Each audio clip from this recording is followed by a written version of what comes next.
नमस्कार. मिती ग्रुप प्रस्तुत साहित्य रंग या कार्यक्रमात आपल्या सगळ्यांचं स्वागत आहे. साहित्याच्या दृष्टीने जेव्हा आपण विचार करतो, तेव्हा आपलं मराठी साहित्य किती समृद्ध आहे, याचं वारंवार याची खात्री पटते. कारण साहित्य रंगाचा प्रत्येक एपिसोड हा वेगवेगळ्या कथा दालनाने, कादंबरी, साहित्य, ललित लेखन, प्रवास वर्णन आणि कविता अशा सगळ्या लेखनांनी आपल्या समोर येत आहे. त्यामुळे वाचक किती समृद्ध होतोय, हे खरं तर आपल्या लक्षात येत आहे आणि म्हणूनच गेल्या 20-25 वर्षाच्या काळात ज्यांनी लेखन केलंय, अशा लेखकांचं आपलं हक्काचं व्यासपीठ म्हणजे साहित्य रंग. आजच्या आपल्या भागात आपल्या भेटीला आले पुण्यावरून डॉक्टर अभय बळसंकर आणि साताऱ्याहून डॉक्टर अदिती काळमेघ. या दोन्ही लेखकांचं स्वागत आहे. नमस्कार. नमस्कार. साहित्य रंगमध्ये तुमचं स्वागत आहे. अदिती, अभय, आपल्याला मला सांगायला आनंद वाटतो की साहित्य रंगाच्या गेल्या 14 भागांमधनं वेगवेगळे लेखक आपल्या भेटीला आले आणि या प्रत्येक लेखकाचं, कवीचं एक वेगळं वैशिष्ट्य, एक वेगळे पैलू आम्हाला या कार्यक्रमात अनुभवता आले आणि तेवढे वाचकांसमोर मांडताही आले. आज आपण आपल्या विषयाला सुरुवात करणार आहोत, पण त्यापूर्वी मला तुम्हाला दोघांना आवर्जून सांगायचंय की आपल्या या कार्यक्रमाच्या निमंत्रक आहेत शिवसेना नेत्या, महाराष्ट्र विधान परिषदेच्या माननीय उपसभापती डॉक्टर नीलमताई गोरे. आणि नीलमताईंचा साहित्य विषयक जो एक विचार आहे तो देखील आपल्याला यातनं कळणार आहे. नीलमताई, आपलंही स्वागत आहे. नमस्कार. नमस्कार.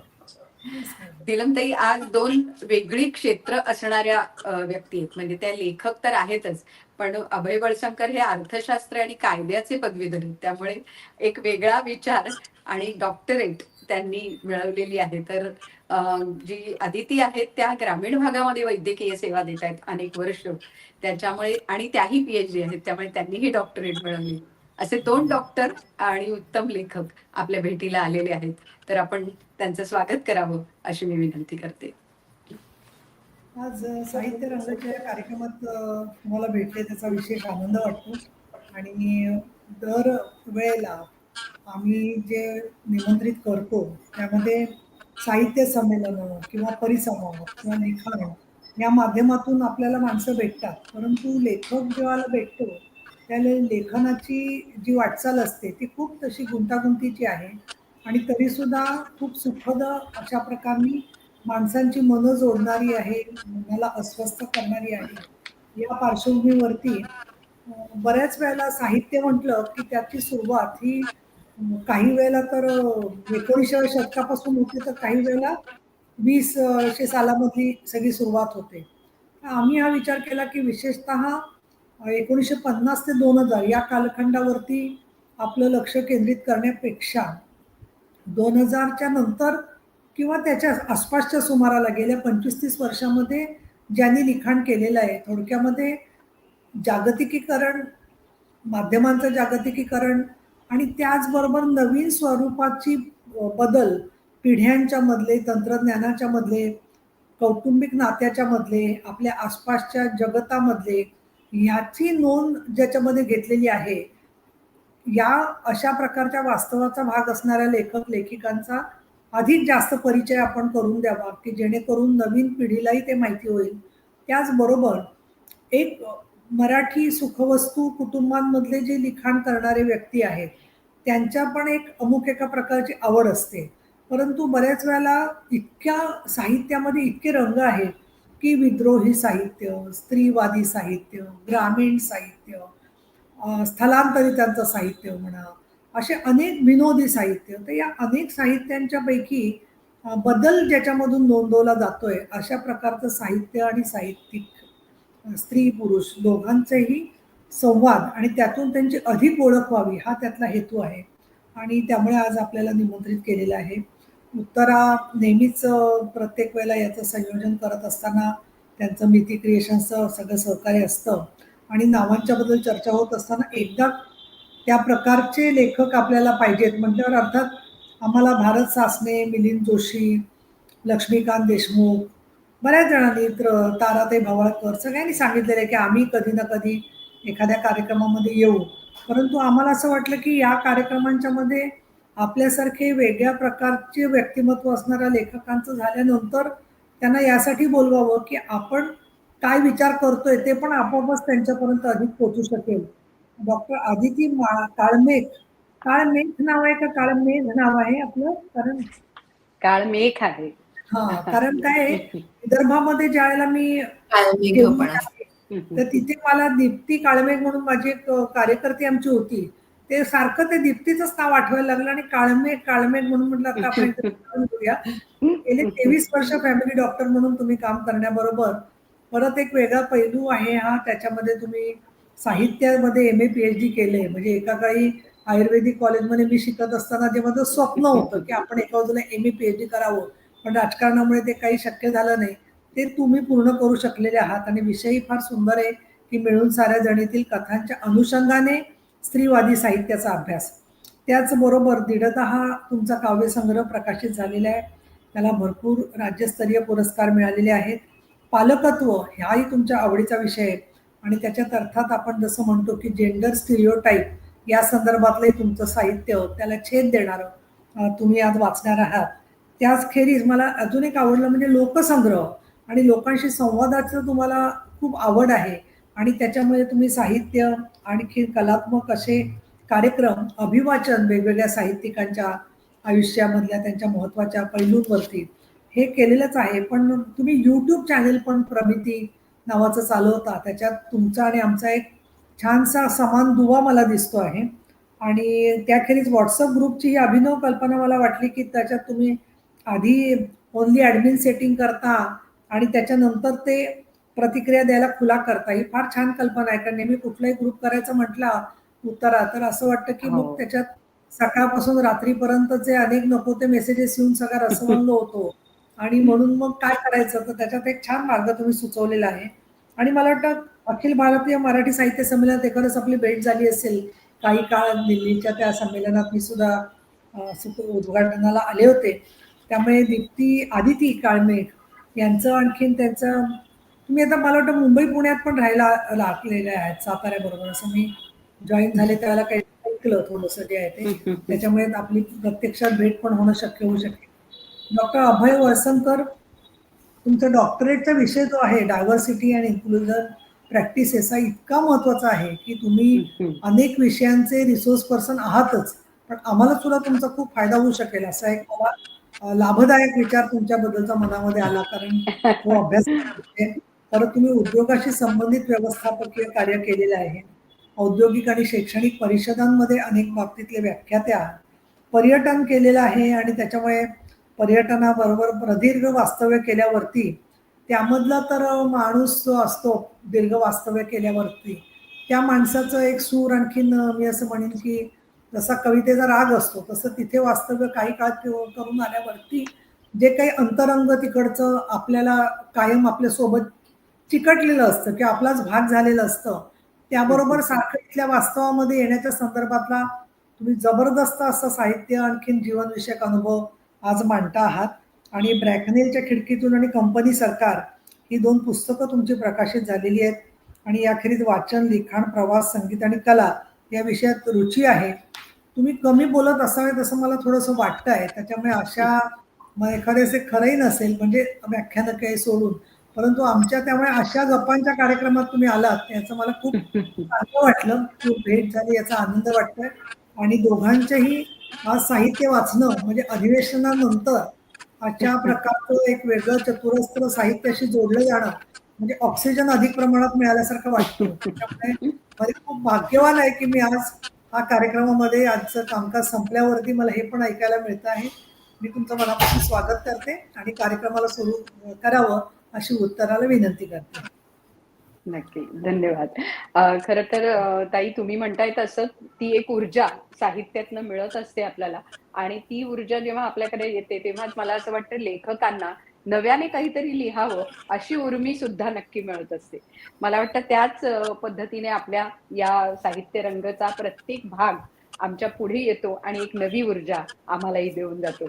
डॉक्टर अभय आपण एका कथेने सुरुवात करूया. तुमची गुंफण नावाची जी कथा आहे ती कथा तुम्ही आता आमच्यासाठी वाचा आणि ती ती वाचल्यानंतर मुळातनं तुमच्या अनेक कथा वाचाव्यात असं निश्चित आम्हाला वाटेल कारण अनेक पुरस्कार प्राप्त कथा तुम्ही मराठीत प्रकाशित केलेल्या आहेत. तर त्यातलीच एक गुंफण ही कथा आज आम्हाला ऐकायला आवडेल. धन्यवाद. माझा आवाज येतोय सगळ्यांना? अगदी व्यवस्थित. सर्वप्रथम उत्तराताई तुमचं आणि नीलमताई तुमचं तुम्हाला मनापासून तुमचे आभार मानतो. इतकी उत्तम तुम्ही सुरुवात करून दिली आहे की त्याच्यानंतर हे सगळं पेलायचं म्हणजे थोडंसं अवघड आहे, पण बघूया कसं जमतंय ते. ही जी माझी कथा आहे तिचं नाव कुंपण आहे. अच्छा. हा. आणि एकच छोटीशी गोष्ट बोलून मग या कथेकडे सुरुवात करतो की नीलमताईंनी अतिशय महत्वाचा असा जो मुद्दा मांडला तो जागतिकीकरणाचा आहे. तर मला असं वाटतं की माझ्या संपूर्ण लेखनाची प्रेरणा आणि लेखनाचं कारण हेच थोडंफार जागतिकीकरण झालेलं आहे का काय असं मला वाटावं. अशा पद्धतीचं म्हणजे त्याचे सगळे प्रतिबिंब माझ्या लेखनात पडतात असं मला अनेकदा वाटतं. आणि आता आज आपण ज्या दोन गोष्टी बघणार आहोत, एक गोष्ट आणि एक लेख, त्याच्यात सुद्धा तुम्हाला थोडंसं त्या जागतिकीकरणाच्या प्रक्रियेचं प्रतिबिंब दिसेल असं वाटतं. कारण शेवटी मी त्या काळाचा एक प्रतिनिधी आहे, त्याच्यामुळे ते पडणं हे साहजिक आहे. तर आता आपण कथा बघूया. संपूर्ण कथा अर्थातच आपल्याला कालमर्यादेमुळे वाचता येणार नाहीये, पण त्याच्यातला महत्वाचा भाग आहे तेवढा आपण आज वाचूया. कथेचं नाव जे मी म्हटलं तसं कुंपण. पेटल्स उच्चभ्रू कोरेगाव पार्कातला 4 इमारतींचा तो एक अटोपशीर कॉम्प्लेक्स आणि त्यात राहणारी ही मंडळी, प्रत्येक जण रूढार्थानं अतिशय यशस्वी, वय 50च्या आसपासची, आणि बहुतेक सर्वांची मुलं एव्हाना परदेशस्थ झालेली. त्यामुळं कौटुंबिक व्यवधानं मर्यादित आणि सोशलायझेशनला पुरेसा वेळ आणि आर्थिक पाठबळ सुद्धा. अशा पार्श्वभूमीवर ही कथा घडते. हे रिट्स कार्ल्टन पुण्यात आलं ते बरं झालं नाही का? नाहीतर तेच ते हयात आणि मॅरियट किती कंटाळवाणं झालं होतं ना ते सगळं. श्वेता तिच्या हेनरिक्स आणि टॉनिकचा दीर्घ सिप घेता घेता म्हणाली, आणि तिच्या सगळ्या मैत्रिणी पण एका सुरातच हो ना ग, अगदी खरं असं म्हणाल्या. त्या साऱ्या अशाच दर महिन्याला किटी पार्टीला जमायच्या, आणि त्या सुद्धा सगळ्या पेटल्स मधल्याच राहणाऱ्या होत्या. खरं तर ना, मला या नुसत्या एका जेवणासाठी भेटायच्या रुटीनचा आता कंटाळा यायला लागलाय. आपली किटी पार्टी म्हणजे कशी हॅपनिंग व्हायला पाहिजे, नवीन कल्पना, नवे वेन्यूज वगैरे वगैरे, नाही का? रेश्मा म्हणाली. हिला ना सगळंच मोनोटॉनस वाटतं. थोड्याच दिवसात त्या अर्जुनला सुद्धा तिने कसं सोडलं नाही ह्याच मला नवल वाटतं. ही ना तिच्या बाजूला बसलेल्या महुआच्या कानात पुटपुटली, आणि कोणताही संघर्ष नामंजूर असलेली महुआ तिच्याकडे दुर्लक्ष करत संभाषणाच्या मुख्य धारेत उतरली. कॉर्डेलिया त्या शाहरुख खानच्या मुलाच्या प्रकरणात बदनाम झालेली असली तरी प्रत्यक्ष एक सुंदर क्रूज शिप आहे बर का, असं माझी एक मैत्रीण मला परवाच सांगत होती. करूया का आपण 2 दिवसाची किटी ट्रिप कॉर्डेलियावर? महुआने प्रस्ताव दिला, आणि तात्काळ बहुमताने तो मंजूर सुद्धा झाला. उत्तम कल्पना, पण आपण 30-35 जणी 2 दिवस इतक्या दूर जाणार म्हणजे आपले नवरे उंडरायला बाहेर पडणार आणि आपली घरं सगळ्यांची एका वेळेला बंद राहणार. थोडस काळजीच्या स्वरात श्वेता म्हणाली. यावर हिना बोलती झाली. अगं, आपली बिल्डिंग सिक्युरिटी इतकी कार्यक्षम असताना त्याची काळजी सोड, लागूया आपण आपल्या ट्रिपच्या प्लॅनिंगला. त्या दिवशी अजून एक सांज मैफिल रंगली होती. नेहमीचेच ईशान, पराग, सुव्रत त्यांच्या पत्नींसह सामील झालेले होतेच, आणि इतरही काही. मैफिल रंगली होती ती परागच्या आलिशान पेंट हाऊसच्या गच्चीवर. त्या कंपूत अलीकडे सामील झालेली संजना आणि परेशची जोडी सुद्धा त्यात होती. परदेशात भरपूर संपत्ती गोळा करून परतलेल्या त्या दोघांची भारतात स्वतःची नवीन कंपनी सुरू होण्याच्या बेतात होती. भारता एवढ्या आणि त्यातूनही प्रगत नागरी भारता एवढ्या संधी सेवा क्षेत्रात जगात तरी कुठे नाहीयेत, आणि त्याच्यामुळे ही फक्त सुरुवात आहे असं धरायचं. ह्याच्या पुढे आणखीन काय काय होणार आहे. तेव्हा मी इथं परतण्याचा निर्णय जो घेतला तो अनेक अर्थांनी माझ्यापेक्षा या संधीनीच माझ्यासाठी घेऊन टाकला आणि आम्ही फक्त विमानात बसून इथे आलो. माझ्या नव्या कंपनीबद्दल विचारशील तर माझी वाटचाल ही मी योजलेल्या वेगापेक्षा जास्त जलद गतीने चालली आहे. मी माझी थोडी आर्थिक कमाई त्यात गुंतवली आहे खरंच, पण त्याच्या कितीतरी पट जास्ती पैसे मला इन्व्हेस्टमेंट बँकर्सनी दिलेत आणि हसत दिलेत. So all in all it's a happy story all the way, असं परेश म्हणाला. आपला देश विकासाच्या वाटेवर दौड करीत आहे हे नक्की, आणि ती दिशा आता कोणी बदलू शकणार नाही हे सुद्धा तितकंच खरं. पण आता प्रश्न असे विचारायला हवेत की या विकासाची फळं कोण चाखणार? मूठभर भांडवलदार की सर्व जनता? विकासाचं महत्वाचं अंग हे आहे की आर्थिक उन्नतीचा लाभ तळागाळापर्यंत पोहोचवणं, असं सुव्रत म्हणाला. ज्या प्रकारची सुरक्षितता आणि स्थैर्य हे माझ्या सकट साऱ्या मध्यम आणि उच्च मध्यम वर्गीयांना आणि नवश्रीमंतांना अनुभवायला मिळतंय ते तसंच किती काळ टिकेल याबद्दल मात्र माझ्या मनात असुरक्षितता आहे, असं त्यांनी काळजीच्या स्वरात पुढे पुस्ती जोडली. तो वार होता बुधवार. वेळ साधारण दुपारी 2:30ची. पेटल्सच्या एकुलत्या एका गेटावर अचानक काहीशी खळबळ माजली. 5 तरुण पोरं पायी पायी येऊन गेटमधून सरळ आत घुसली. गेटवरच्या 2 गार्डांनी त्यांना थांबवण्याचा प्रयत्न केला तेव्हा त्या 5 एकानं त्यांच्यावर कोयता उगारला. त्याबरोबर त्या दोघांनी माघार घेतली. ते 5 तरुण सरळ त्या 4 इमारतींच्या मध्यावर असलेल्या क्लब हाऊस मध्ये घुसले आणि निमिषार्धात त्यातल्या दोघांनी स्विमिंग पूल मध्ये उड्या ठोकल्या. इतर 3 काठावर पहारा देत असल्यासारखे उभे राहिले. जेमतेम 5-7 मिनिटात ते दोघे तरुण पूलच्या बाहेर आले. ओले शर्ट्स अंगातून काढून पिळले आणि भिजक्या अर्ध्या चड्डीत क्लब हाऊसच्या बाहेर इतर 3 चालते झाले. कोयतेवाल्यानं जाता जाता काही तावदानांच्या काचा फोडल्या आणि पुढच्या क्षणाला ते मुख्य फाटकाशी पोचले सुद्धा. एव्हाना मूळच्या 2 सिक्युरिटी वाल्यांनी बिल्डिंग मधल्या इतर 3 सहकाऱ्यांना साथ घातली होती आणि ते सर्व गेटवर एक साखळी करून उभे होते. गेट बंद आणि त्यांची साखळी गेटच्या पुढे. 5 पोरांपैकी एकानं शिळ घातली आणि कोयतेवाला त्या 5 सिक्युरिटी वाल्यांवर चालून गेला. स्वतःला वाचवायला ते थोडेसे मागे सरकले आणि त्याच क्षणी कोयतेवाल्यानं गेट किलकिलं केलं आणि त्यातून बाहेर सटकला आणि त्याच्या पाठीमागं इतर 4. रस्त्यावरच्या एकाही बघ्याची त्यांना थांबवायची हिंमत झाली नाही. त्यांच्या मागे सिक्युरिटीवाले नुसताच आरडाओरडा करीत राहिले. त्यानंतर रीतसर पोलीस आले. पंचनामे, जबान्या वगैरे सोपस्कार पार पडले. सीसीटीव्ही फुटेज पोलिसांकडे सुपूर्द झालं आणि पत्ता लागला की त्या 5 पोरांमधला कुणाचंही पोलीस रेकॉर्ड म्हणून नाही.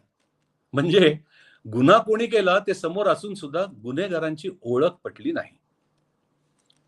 त्याच दिवशी संध्याकाळी सोसायटीची मीटिंग झाली. सिक्युरिटी एजन्सीच्या प्रमुखाला समक्ष बोलवून सज्जड दम दिला गेला आणि त्या दिवशीच्या सर्व गार्डांची उचलबांगडी करण्यात आली. गार्डांच्या हातात भक्कम लाठ्या, इमर्जन्सीमध्ये गेट बंद करायला साखळदंड आणि कुल्प आणि इतर अनेक गोष्टी तातडीने देण्यात आल्या. पेटल्स भोवतीच्या भिंतींवरची तारांची कुंपणं अजून वर चढवण्याचा निर्णय घेण्यात आला. क्लब हाऊसवर एक खास गार्ड नेमण्यात आला. वरील सर्व गोष्टी होऊन मीटिंग रात्री 9च्या सुमारास बरखास्त झाली. नव्यानं घेतलेल्या सुरक्षेसंबंधीच्या निर्णयांमुळे सभासद निर्धास्तपणे आपापल्या घरी परतू लागले. थोडक्यात काय तर पेटल्सच्या कुंपण्या पल्याडचं वादळ आत शिरून थोडा वेळ धिंगाणा घालून परत कुंपणा बाहेर गेलं होतं आणि कुंपणा अल्याडची मंडळी त्या वादळाला विसरून सारी भिस्त आता त्या कुंपणावर ठेवून आता निवांत झाली होती. मीटिंगवरनं घराकडे परतताना पराग सुव्रतला म्हणाला, आता सगळं ठीकठाक झालं ते सोड, पण जे झालं ना ते भयंकर धक्कादायक होतं बाबा. तुला नाही का वाटत असं? होय पराग, थोडा विचार केला तर लक्षात येतं की ती किती हादरवणारी घटना आहे ते, सुव्रत म्हणाला. ईशान त्यांच्याबरोबर चालत होता तो म्हणाला, आज क्लबच्या काचाच फक्त फुटल्या, उद्याला काहीही होऊ शकतं. त्यावर सुरत म्हणाला, म्हणूनच त्या हातात कोयत्याऐवजी काम हवं मित्रांनो. विकास पोचायला हवा तिथपर्यंत. त्यांच्यासाठी सोडा, आपल्या स्वार्थासाठी तरी नक्कीच. पटतंय ना? सुरू झालं याचं पुन्हा राजकीय प्रबोधन. पराग म्हणाला, जाऊ दे रे, संकट टळलं ना, मग सेलिब्रेशन नको, चला बसूया माझ्या घरी, ईशान म्हणाला. आणि मग कुंपणा आल्याडची शांतता सिंगल मॉल्ट मध्ये बुडवून चवी चवीनं चाखायला त्यांनी इतरांनाही पाचारण केलं. कुंपणाच्या पलीकडच्या बऱ्याच गोष्टी, कुंपणाच्या अलीकडे आल्यानंतर काय होतं त्याचं हे चित्रण होतं. आणि तुमच्या कथेमध्ये ती नवता आहे, आधुनिकता आहे, आत्ताच्या काळाची भाषा आहे. आणि त्यामुळे मला असं वाटतं की प्रत्येक जण ती कथा कुठेतरी आपल्याशी रिलेट करत राहील. सोसायट्यांमध्ये असं घडतं आणि त्याच्यामुळे आपल्याला ते दिसत असतं. तर अतिशय सुंदर. प्रत्यक्ष कथा असती तर लगेच पेटल्सच्या कडून आली असतं आमच्याकडे अधिवेशनामध्ये. मांड ऑर्डरचा प्रश्न तयार झाल्यामुळे. खरंय. खरंय खरंय. तसंच मला असं वाटतं की प्रत्येकाचं म्हणजे आता तुम्हाला ह्या अनुभवाची कथा करावीशी वाटली. मुळात अभिव्यक्त होणं वेगवेगळ्या माध्यमातनं असं आहे. आणि अदिती, तुमच्या कवितांमधनं सुद्धा अशा प्रकारच्या अनेक गोष्टी आजूबाजूला घडणाऱ्या आपल्या समोर येताना दिसतात. एकतर तुमचा दीडदा दीडदा हा काव्यसंग्रह प्रकाशित झालाय आणि त्याला 11 राज्यस्तरीय पुरस्कार मिळाले. त्याबद्दल तुमचं अभिनंदन. आणि समृद्ध पालकत्व हे सुद्धा तुमचं पुस्तक आहे. पालकत्व हा तुमचा अत्यंत जिव्हाळ्याचा विषय आहे आणि त्याच्यावर सातत्याने तुम्ही शाळांमध्ये, आकाशवाणीवर व्याख्यानं देता, समुपदेशन करता. त्या पुस्तकाला देखील 8 राज्यस्तरीय पुरस्कार मिळालेले आहेत. त्यामुळे त्याबद्दलही तुमचं अभिनंदन. एक वेगळा उपक्रम तुम्ही करताय साताऱ्यामध्ये, गुरुकुल स्कूल जी आहे तिथे पालकांची शाळा आणि सध्या किशोरवयीन मुलांच्या पालकांसाठी तुम्ही जे प्रयत्न करताय ते विशेष प्रयत्न आहेत आणि त्यामुळे तुम्हाला त्यासाठी खूप शुभेच्छा.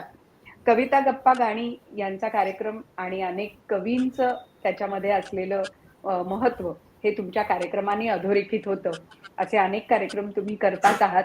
त्याचबरोबर जी.ए. कुलकर्णी, विद्याधर पुंडलिक, गंगाधर गाडगे, जयवंत दळवी यांच्या जन्मशताब्दीच्या निमित्ताने सुद्धा तुम्ही त्यांच्या साहित्याचं अभिवाचन केलेलं आहे. या व्यतिरिक्त एक वेगळा विषय मला खूप वाटला की स्त्री कवितेचा प्रवाह मांडणारा एक वेगळा कार्यक्रम तुम्ही करताय आणि तुमच्या बरोबर. कवितेमधनं ही स्त्री खूप डोकावते. किंबहुना तुमची पहिला कविता संग्रह जो आहे तो केवळ स्त्री साहित्यावर किंवा स्त्री भावनांवर आधारित होता. तर बरोबर. त्यातल्या काही कविता आज आम्हाला ऐकवणार आणि त्याच्या मागची भूमिका तुमची. नक्की. धन्यवाद. सर्वात प्रथम तर मी नीलमताईंचे आभार मानेन की नवोदित लेखक कवींसाठी हे व्यासपीठ उपलब्ध करून दिलं. कारण साहित्यावर माझं जीवापाड प्रेम आहे. आतापर्यंत जर साहित्याचे इतिहास बघितले तर 20व्या शतकापर्यंत आले की पुढं त्याचं काही सापडत नाही आणि नवोदित लेखकांची म्हणावी तेवढी दखल घेतली जात नाही. तर तुम्ही ही संधी देताय त्याबद्दल तुमचे आभार. आणि आज दुसरा योगायोग म्हणजे आज डॉक्टर्स डे आहे. आज डॉक्टर्स डेच्या निमित्ताने मला ही भेट मिळाली आहे तुमच्याकडून. त्याबद्दल पण खरं तर मनापासून आभार. आणि कविता कायम लिहित असते. जाणीवपूर्वक मी ग्रामीण भागामध्ये व्यवसाय करते. त्यावेळेला स्त्रीचं जगणं आणि जे आपण वास्तवामध्ये खरं तर जे वाचलेलं असतं किंवा कल्पना केलेली असते त्यापेक्षा खूप अजूनही वाईट परिस्थिती आहे.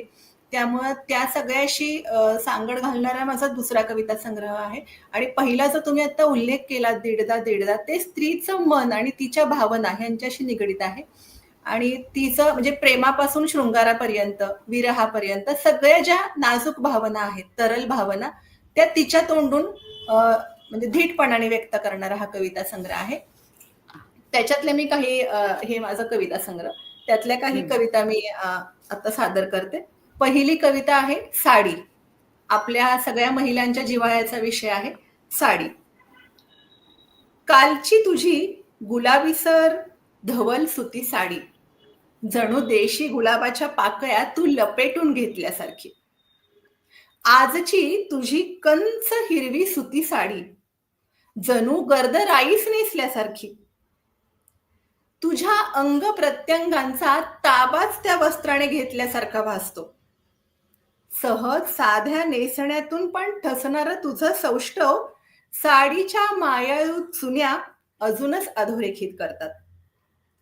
लढिवाळपणे जेव्हा तुझ्या घाटदार देहाला जागोजागी त्या स्नेहाने चिकटून असतात, तुझ्याच देहामधलं सौंदर्य उसनं घेऊन मिजाज करत राहतात, वाकोल्या दाखवतात मला. कणभरही अनावृत्त नसलेलं तुझं शरीर या नेसूतूनही खुणावत राहतं. त्या मोहक रेषा वेडावत राहतात मला. कितीही प्रयत्न केले तरी नजरेला पुन्हा तुझ्यापर्यंतच आणून सोडतात. या सर्वांपासून अनभिज्ञ अविरत कामात मग्न असलेल्या तुला अनिमिष नेत्रांनी न्याहाळता न्याहाळता मी विचार करत असतो, मला तुझ्याशी एवढं बांधून ठेवणारं नक्की आहे काय? तुझं मोहक निष्कपट हास्य की नैसर्गिक सात्विक सौंदर्य? आजीची याद करून देणाऱ्या तुला आवडणाऱ्या ह्या सुती साड्या की तुझ्या स्पर्शात पाझरणारी तिच्यासारखीच निरपेक्ष माया? सगळ्या घरादारावर फिरणारी तुझी स्निग्ध वत्सल नजर की आयुष्यभर व्यापून उरलेलं माझ्या मनभर पसरलेलं तुझं आश्वस्त व्यक्तिमत्व? असं काय पाहतोयस एवढं? तुझ्या प्रश्नाने भानावर येतो. मनातले प्रश्न तरंग क्षणात विरून जातात. तुझ्या प्रश्नार्थक खट्याळ नजरेत मला पुन्हा एकवार गुंतवून टाकतात. आयुष्यभरासाठी. आयुष्यभरासाठी. माझी दुसरी कविता आहे सीमा. माझ्या किंचित कुरळ्या मानेपर्यंत रुळणाऱ्या केसांपासून वृक्ष भेगाळलेल्या पायांपर्यंत सगळीकडे तुझ्या प्रेमाची सीमा पसरलेली. कुठे नखांनी चित्रलिपी, कुठे हुळहुळती दंतक्षते, कुठे ओलसर जिव्हा मुद्रा, तर कुठे ओठांनी हळवी चुंबने. माझ्या अवघ्या देहाचं एक उसासणारं झाड करून टाकतोस तू. माझ्या अवघ्या देहाचं एक उसासणारं झाड करून टाकतोस तू. आजवर इतकी वर्षे जो ओळखत होते मी हा माझा देह म्हणून, तो नव्याने कळत जातो मला. तुझ्या प्रत्येक स्पर्शाने प्रत्येक गात्रागात्रावर वेगवेगळ्या संवेदना जाग्या होतात तेव्हा. आणि तिसरी कविता आहे निरोप. तू निरोप मागितलास, मी निमूट दिलाही. तू निरोप मागितलास, मी निमूट दिलाही. पण निरोपाचा तो क्षण लांबवलाय मी आजपर्यंत. आपल्या भेटीतले ते मौन तरंगत आहेत आजही आपल्या दोघांच्या दरम्यान. ते अर्थवाही स्वप्नील रूपड आज मात्र झालंय अथांग, बोचर, अंतहीन. मौनाचे भाषांतर करण्याचे माझे प्रयत्न मात्र तसेच चालू आज तागायत. विरहाच्या थंडगार नदीवर अनोळखीपणाचे धुके. विरहाच्या थंडगार नदीवर अनोळखीपणाचे धुके. त्याला अवचित पडतात तडे तेव्हा त्यातून डोकावतात एकमेकांना केलेल्या जखमा, रक्ताळलेली विद्ध मने.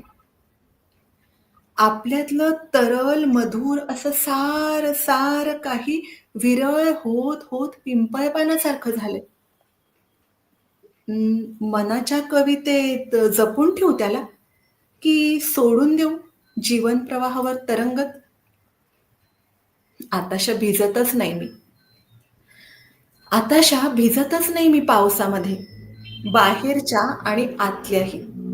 घट्ट बंद दार खिडक्या, तरीही मुजोर मृदगंध कुठूनचा प्रवेशतोच आत आणि घुसमटवून टाकतो, नखलून काढतो खपल्या. सैर भैर होतो थवा.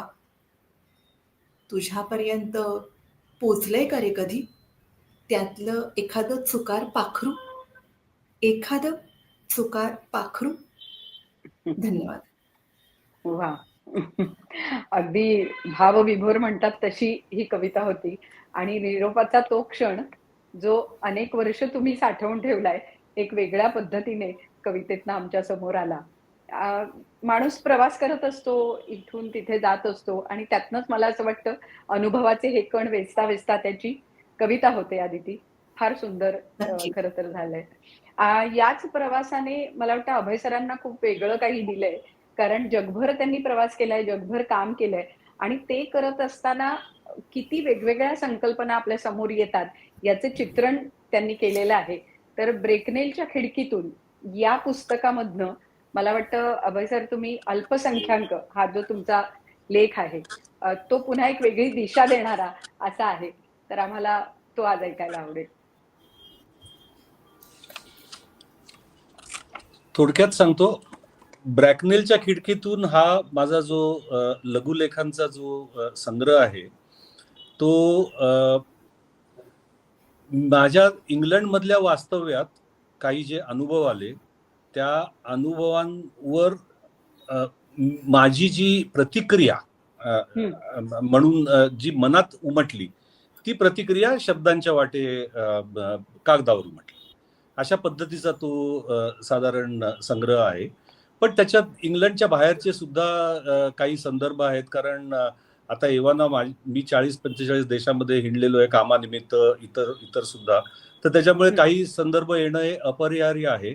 पण ब्रॅकनेलच्या खिडकीतून म्हणायचं कारण असं की हे जेव्हा लिहिलं पुस्तक त्यावेळेला इंग्लंडमधल्या ब्रॅकनेल नावाच्या एका छोट्याशा शहरामध्ये आम्ही सगळेजण राहत होतो, माझं कुटुंब. आणि त्यावेळेला आलेले अनुभव ते एकत्र केलेले आहेत. आणि परत त्याच्यात काही तुम्हाला जागतिकीकरणाची प्रतिबिंब दिसतील. कारण ते गेल्या सहस्त्रकाच्या शेवटी आणि या सहस्त्रकाच्या सुरुवातीला अशा काळातलं ते साधारण वास्तव्य होतं. त्याच्यामुळे ते दिसणारच त्या प्रकारची प्रतिबिंब त्याच्यात. आता वाचतो, फक्त काही सारांश वाचतो त्या लेखाचा, कारण तो लेख थोडासा मोठा आहे. अल्पसंख्याक म्हणजे मुसलमान अशा ढोबळ सामाजिक समीकरणात वाढलेलं माझं निद्रिस्त आणि असंवेदनशील मन इंग्लंडच्या भूमीवर पाय ठेवताच जे जागं झालं ते काही केल्या डोळे मिटायला तयार नाही. हा प्रवास सुरू झाला आहे अगदी थेट स्थलांतराच्या पहिल्या पहाटेपासूनच. हिथ्रोच्या इमिग्रेशन अधिकाऱ्यांनी जेव्हा आमचं स्वागतच आठ्यांनी केलं तेव्हाच अटकळ आली की काही नव्या अनुभवांची ही नांदी असणार आहे. व्यवसायाच्या निमित्तानं खूप प्रवास झाले, नवे नवे देश हिंडलो, पण मुख्यतः प्रत्येक अनुभवात नवी माणसं मिळाली, नाहीतर अगोदर भेटलेली माणसं नव्याने कळू लागली. माझ्या वैयक्तिक आणि वैचारिक विकासात या आंतरराष्ट्रीय अनुभवांचा मोठा वाटा आहे, म्हणून मला त्याचं मोल अधिक आहे. दक्षिण आफ्रिकेतील डर्बनच्या मूळ भारतीयांची कथा बघा. वर्णाधिष्ठित, वर्णभेदी, गोरी, जुलमी राज्यव्यवस्था संपल्यानंतर प्रस्थापित झालेल्या बहुसंख्याकांच्या राज्यव्यवस्थेत आज कॅबिनेटच्या हुद्द्यावर मूळ भारतीय वंशाचे 6 मंत्री कार्यरत आहेत. एका अर्थानं ही त्यांची राजकीय समरसता आहे हे स्पष्टच आहे. परंतु दुसऱ्या पातळीवर बघताना मात्र असं दिसतं की त्यांचे सामाजिक व्यवहार मात्र त्यांच्यातल्या त्यांच्यातच, म्हणजे मूळ भारतीय वर्णांच्या मंडळींच्यातच चालतात. त्यातूनही पुढे जाऊन बघितल्यानंतर असं दिसतं की मोठ्या संख्येने हजर असलेल्या मूळ भारतीय गुर्जर मंडळींचं दक्षिण आफ्रिकेतील जग हे केवळ त्यांच्या स्वतःच्याच बिरादरीमध्ये बंदिस्त आहे. आता काही अभारतीय संस्कार त्यांच्यावर झालेले दिसतात हे खरं आहे, पण ते तसे वरवरचेच आहेत. उदाहरणार्थ स्त्रियांनी इंग्रजी कादंबऱ्या वाचणं किंवा पुरुषांच्या बरोबरीने मद्यपान करणं इतकंच.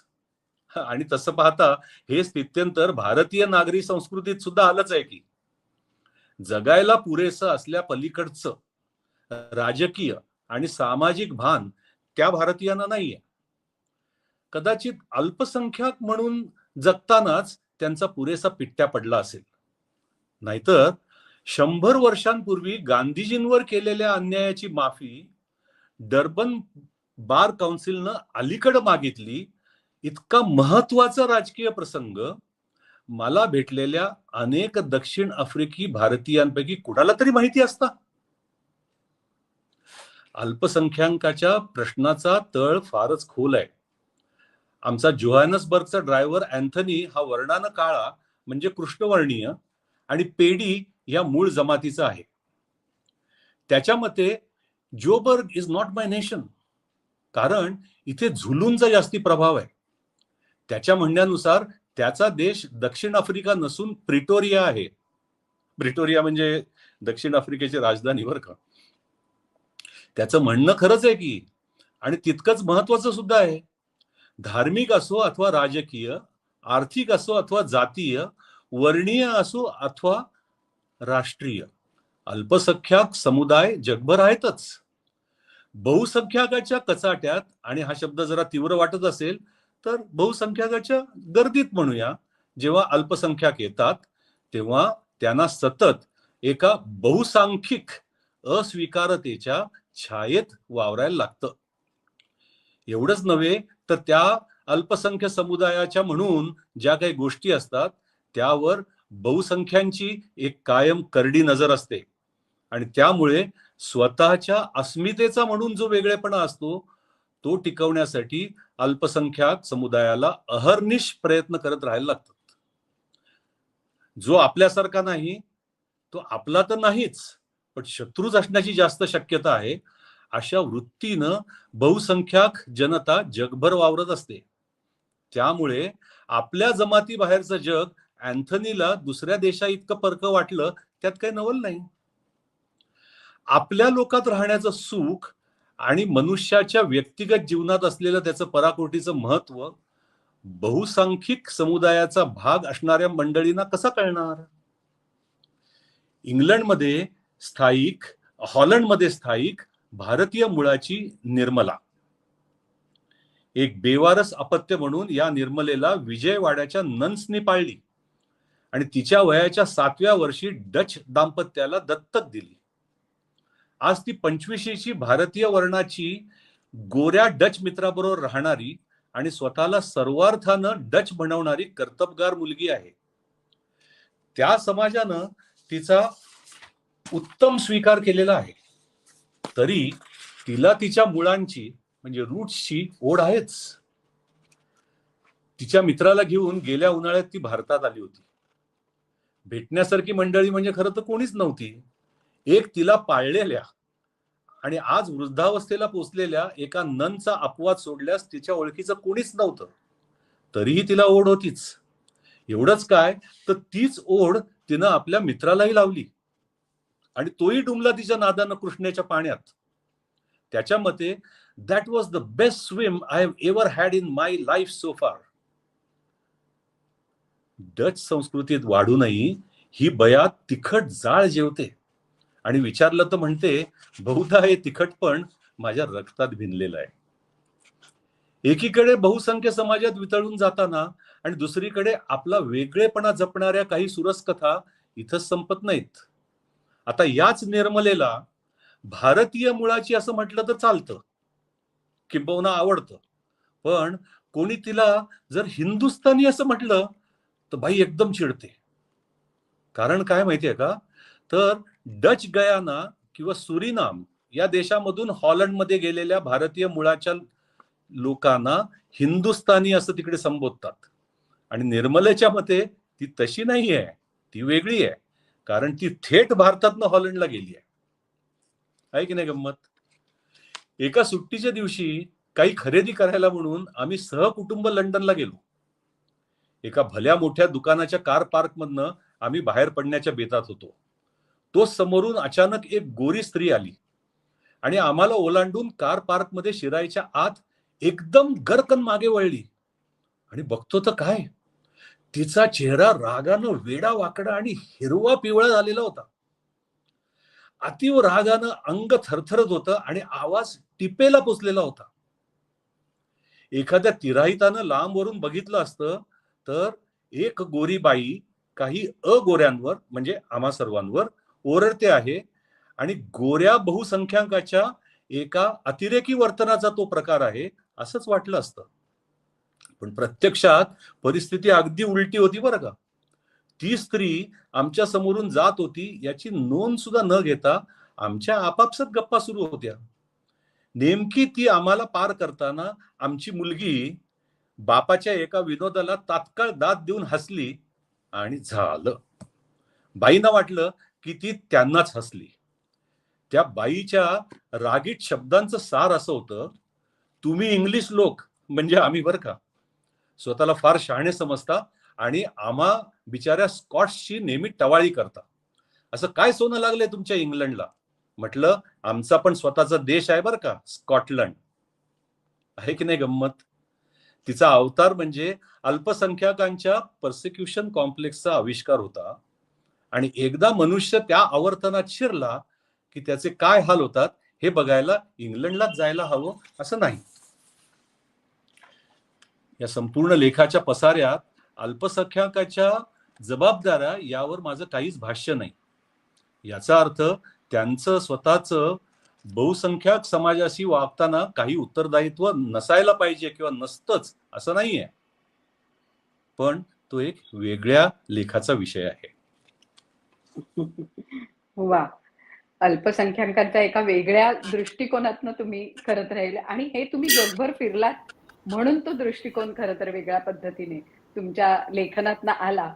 अनुभव माणसाला कसं शिकवतो त्यातलंच हे एक उदाहरण आहे असं म्हणायला हरकत नाही आणि एक वेगळा दृष्टिकोन तुमच्या या लेखामुळे आम्हाला निश्चित मिळाला.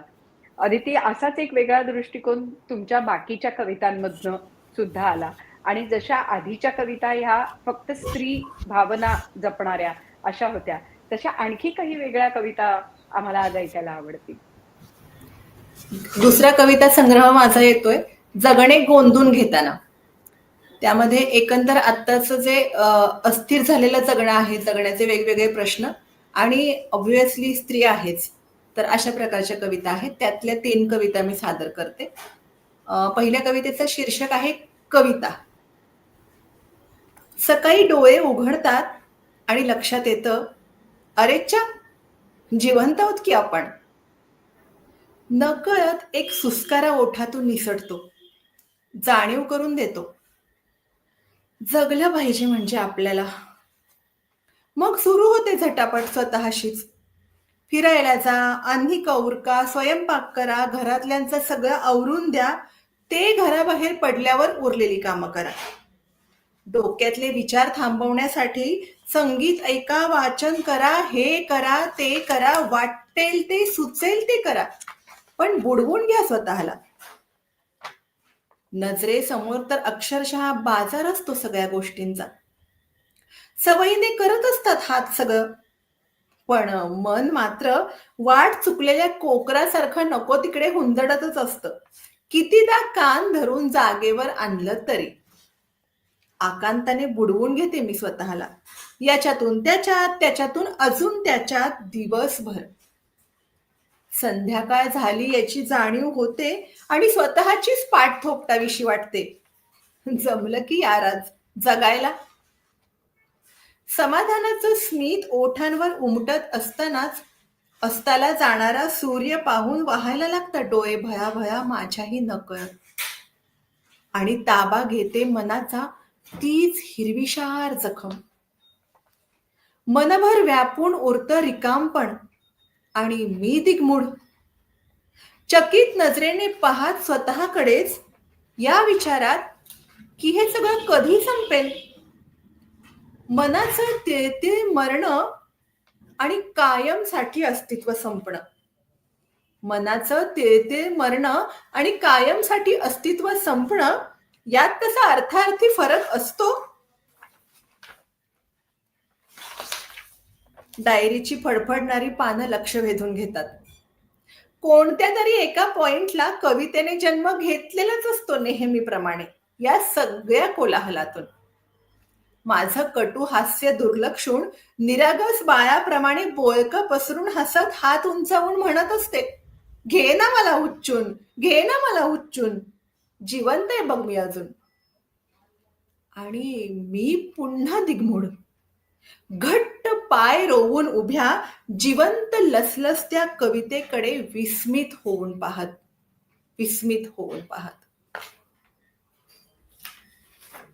दुसरी कविता आहे चिमणी, जी आजच्या बहुसंख्य स्त्रियांची प्रश्न मांडते, म्हणजे स्त्रियांची वेदना, त्यांचे प्रश्न मांडते. चिमणी. पाहता पाहता विरळ होत जावं एखादं जंगल, पाहता पाहता विरळ होत जावं एखादं जंगल, तसं डोळ्यात देखत मोकळं मोकळं होत जातं तिचं घर. वैराण होत जाणारी आयुष्यातली हिरवाई भकास नजरेने पाहणारी चिमणी बिचारी चितागती. कुणाला सांगाव्या भरल्या घराच्या कथा, किती आळवाव्या सरल्या वैभवाच्या काळीज पोखरणाऱ्या व्यथा. रिकामपण कसं भरेल, किती शिणवावा माथा. थांब माझ्या बाळाला, थांब माझ्या पिल्लूला, याशिवाय पण काही असतं बोलण्याजोगं आणि करण्याजोगं. ती तर केव्हाची विसरून गेलेली, ती तर केव्हाची विसरून गेलेली. आणि तिसरी कविता आहे कृष्ण सखा. 7 वाजता क्लास सुटतो ना तुझा, क्लास सुटला की लगेच घरी यायचं, इकडं तिकडं रेंगाळायचं नाही. नुकताच कंठ फुटलेल्या लाडक्या लेकाचा बहिणीला बजावणारा आवाज कानावर पडतो. अरे वा, जबाबदार व्हायला लागलाय. मनात शब्द उमटतात न उमटतात तोच कसल्याशा चाहुलीने कान टवकारतात तिचे. काहीच दिवसांनी लेकीच्या मॉडर्न ड्रेस परिधान करण्यावरून जुंपलेलं बहीण भावांचं भांडण तिच्या समोर येतं सोडवायला. ए मम्मा, जीन्स नको, साडी नेस ना तू आमच्या पॅरेंट्स मीटला. घोगरा लाडीक हट्ट. चेहऱ्यावरचं बुद्धस्मित ढळू न देता अंगभूत सार कौशल्य पणाला लावून वाटेला लावते ती सारे प्रसंग. पण सावध ऐका पुढल्या हाका, हाकारा वाढत जातो अंतर्मनातून. पौरुषत्वाचं बीज नुकतंच कुठं मूळ धरू लागले. संस्कार भवताल निरीक्षण शोषून घेत फुलत जाईल अस्तित्व वेल. ती वरचे पुरुष सत्ताकतेचे काटे वेचून वेचून खुडून टाकायला हवेत, तरच फुलतील सहानुभवाची फुलं आणि संवेदनशीलतेने बहरत राहील माणूसपणाची वेल. त्यासाठी डोळ्यात तेल घालून जपून ठेवायला हव्यात कोवळ्या निरागस डिरी म्हणजे वेलींचे जे पुढचे असे आकड्यासारखे भाग असतात, जे दुसऱ्या कशाचा तरी वृक्षाचा वगैरे आधार घेऊन पुढे वाढत राहतात, त्यांना म्हणतात डिरी. त्यासाठी डोळ्यात तेल घालून जपायला हव्यात कोवळ्या निरागस डिरी, चहूबाजूंनी वाहणाऱ्या विषारी वाऱ्यांपासून, फसव्या मायावी आधारांपासून. संरक्षण करणं म्हणजे चौकटीत बद्ध करणं, आधार देणं म्हणजे मर्यादांमध्ये आवळणं नसतं रे. नजरेला दिसणारं क्षितिज कवेत घेण्यास प्रेरित करणं, पंखात झुंजायचं बळ भरणं, स्वरक्षणात समर्थ बनवणं, हे असतं खरं आपलेपण. सांगायला हवं त्याला. ती मनात अधोरेखित करते. आपली उबदार माया डोळसपणे त्याच्या भोवती लपेटून घेते. लक्ष्मण रेखा आखण्याऐवजी कृष्ण सखा बनावा तो, यासाठी तिचे सुजाण आई पण धडपडत राहते. तिचे सुजाण आई पण धडपडत राहते. धन्यवाद. वा वा. असा कृष्ण सखा प्रत्येकाला मिळायला हवा, प्रत्येकीला मिळायला हवा असं म्हणायला हरकत नाही. पण आदिती, खूप छान कविता रुजवली आहे तुम्ही अनुभवांनी. त्याच्यामुळे आजूबाजूला घडणारे घटना प्रसंग हे सगळे तर येतात, पण आजच्या काळाची अशी कविता निश्चित आम्हाला सापडली असं म्हणायला हरकत नाही. मला वाटतं नीलमताई, आपलं या दोघांबद्दलचं जे निरीक्षण आहे ते आपण मांडावं. कुंपणमध्ये वास्तवामधलं जो माणूस जागतिकीकरणामधून ऑलरेडी विकसित असणाऱ्या काही प्रमाणात देशातून जाऊन येतात त्यावेळेला तिकडचं वर्क कल्चर, त्याच्यानंतर समाजातलं कमी लोकसंख्या असतानाचं क्राईम असतो, पण तो इतका स्वतःपर्यंत पोचलेलाच असतो असं नाहीये. या पार्श्वभूमीवरती पुण्यामधल्या अगदी ज्याला आपण म्हणू प्रातिनिधिक म्हणता येईल अशा प्रकारच्या ज्या समाजाबद्दलचं फारसं लिहिलं जात नाही किंवा बोललं जात नाही. मला खूप वर्षापूर्वी हमो मराठ्यांच्या कथा जेव्हा सुरू झाल्या ना, त्यावेळेला जे एक त्यातलं नाविन्य होतं ते परत एकदा वेगळ्या संदर्भात भेटल्यासारखं वाटलं. कारण वा. एका म्हणजे समाजातल्या वेगवेगळ्या स्तरांवर जगत असताना त्याला एक तडा जातो आणि ते कुंपणाचं जे तुम्ही उपमा दिलेली आहे ती अगदी ज्याला बरोबर आहे, मानसिक कुंपण आहे ते. आणि प्रत्येक ठिकाणी सुधारणा कशी झाली पाहिजे, तिकडच्यासारखी इकडे सुधारणा कशी झाली पाहिजे, हा सगळ्या चर्चांमधला अगदी समान दुवा असतो. त्या दृष्टीने हा प्रातिनिधिक असा एक श्रीमंतच म्हणायला पाहिजे. अतिश्रीमंत गटामधल्या चर्चेचा मधला एक लसावी काढला लघुत्तम साधारण विभाजक, तर तो अगदी फार सुंदर तुम्ही वर्णन केलेलं आहे. आणि त्याच वेळेला खरं कोरोनाच्या वेळेला सुद्धा तसाच एक तडा बसला होता की ज्या वेळेला 5 बेडरूम्स 4 बेडरूम्स असणाऱ्या घरांच्या मधल्या काम करणाऱ्या महिला येणाऱ्या बंद झाल्या आणि इकडे काही सगळं किती म्हटलं तरी सुद्धा रोबोज किंवा धूळ नसणं असे प्रश्न नाही आहेत, वेगळे प्रश्न आहेत इकडे. त्यावेळेला कोण या घरांमध्ये कशा पद्धतीने मॅनेज करायचं, इथून जसे प्रश्न तयार झाले तसं शेजार धर्माचंही महत्त्व सुरू झालं. समाजात वाढलेली व्यसनाधीनता, त्याच्यात कोयता गँग, गुंठे सम्राट, वाढलेली वाहतूक कोंडी, त्याच्यामुळे असणारी ट्रॅफिक रेज, त्याच्यावरची चिडचिड, आणखीन त्याचबरोबर समाज अजून कसा डिग्निफाईड किंवा अजून कसा अधिक सुसंस्कृत झाला पाहिजे याबद्दलची तगमग ही एक उच्च मध्यम वर्गाची सातत्याने घडलेली गोष्ट आहे. आणि एका बाजूला भारताच्या प्रेमाने, दुसरीकडे भारतामध्ये मिळालेल्या कम्फर्ट्सबद्दल जी पिढी काही एक परत येण्याची स्वप्न घेऊन येते त्यांना अशा पद्धतीने कोयता गँग ज्याला भेटते तेव्हा ते खूप भयावह आहे. आणि आमच्यासारख्या प्रत्यक्ष कायदा सुव्यवस्थेत आम्ही जे काम करतो त्या संदर्भात सुद्धा ते फार महत्त्वाचं आहे.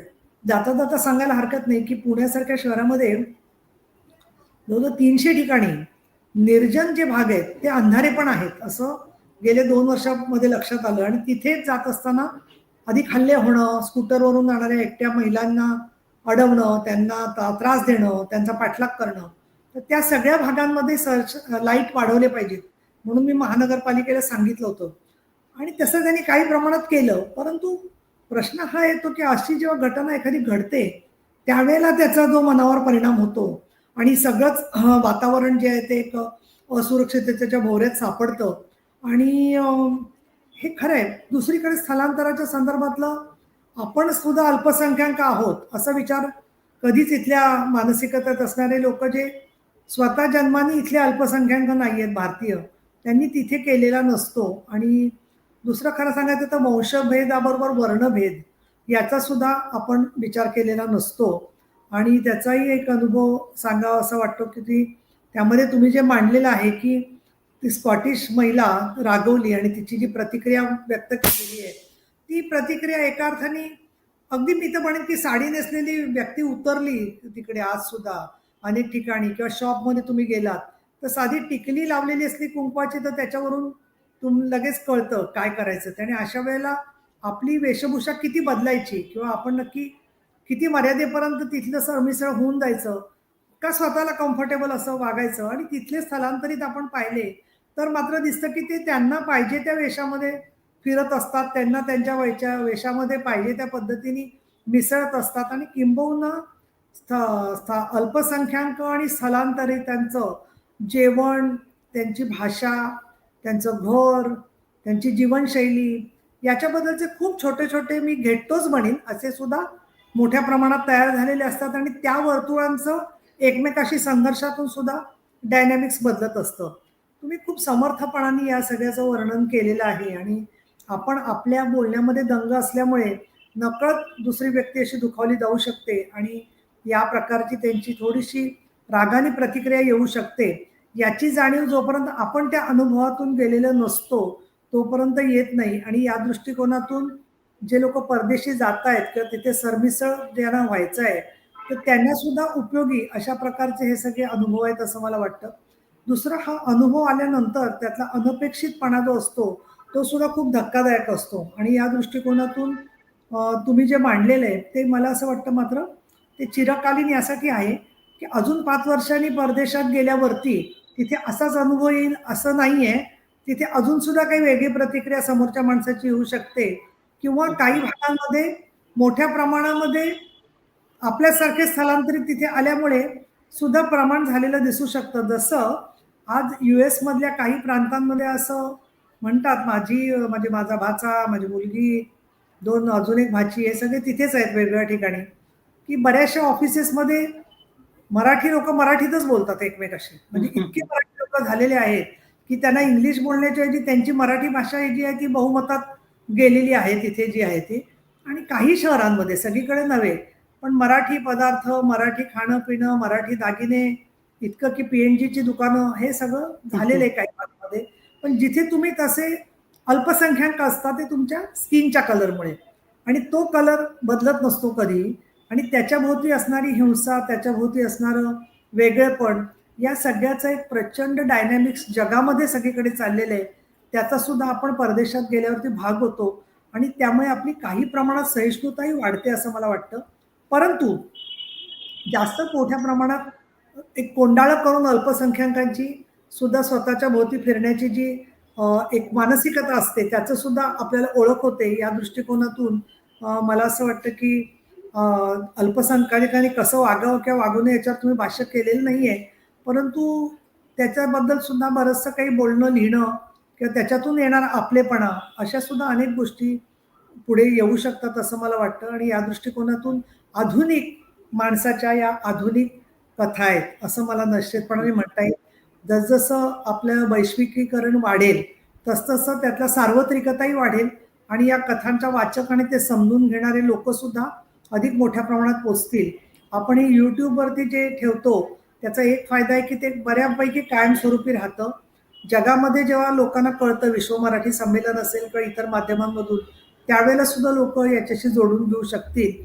या दृष्टिकोनातून कॉर्पोरेटमध्ये असून सुद्धा तुम्ही स्वतःतली सर्जनशीलता आणि वैविध्यता आणि लिखाणासाठी लागणारा वेळ हा सगळा सजीव ठेवलेला आहे.